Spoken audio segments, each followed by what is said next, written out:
Parliament tonight, and if you want to know just how volatile and on edge Washington is, and it is, all you have to do is look at Republicans at odds over what happened on January 6th and the RNC's attempt to call it legitimate political discourse. That's what they call it, quote, legitimate political discourse. Kevin McCarthy, of course, Kevin McCarthy, trying today to defend the indefensible.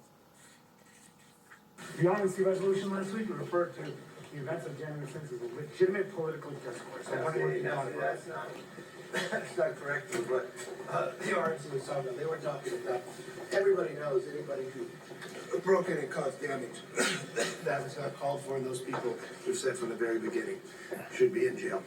What they were talking about is the 6 RNC members who January 6th has subpoenaed, who weren't even here, who were in Florida that day. So you're supporting that resolution?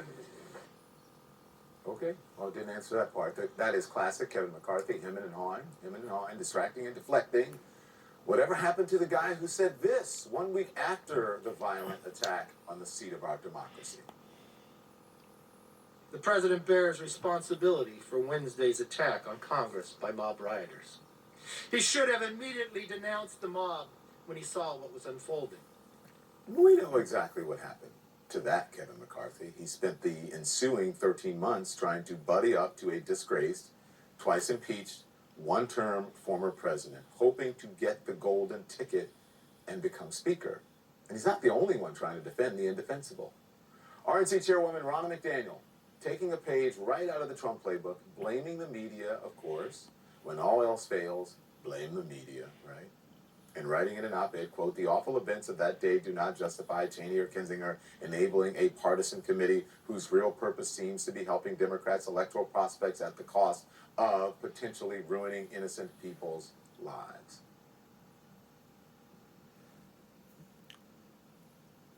There's a lot in there, but I won't take up your time.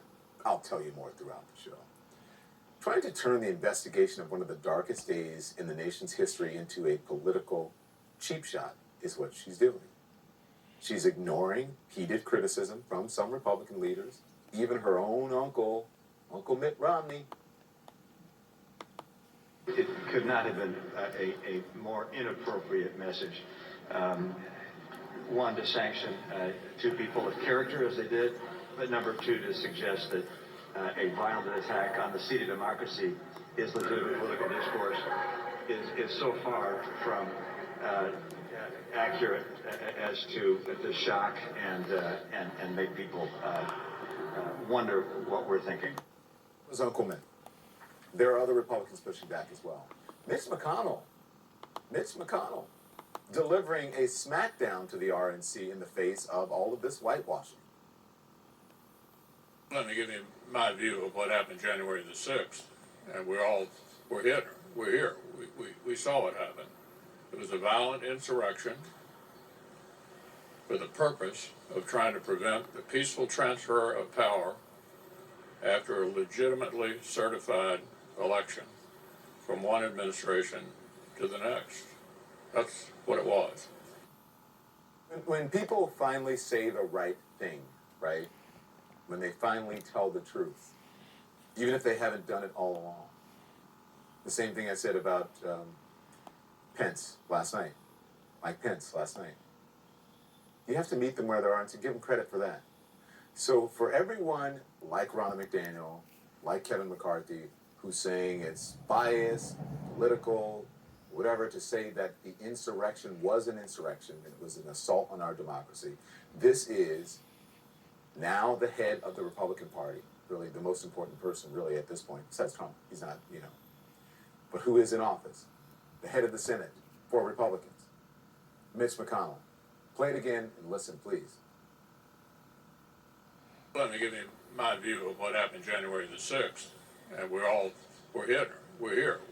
We saw what happened. It was a violent insurrection for the purpose of trying to prevent the peaceful transfer of power after a legitimately certified election from one administration to the next. That's what it was. That's all Republicans had to say from the very beginning, and they would have moved on from this debacle.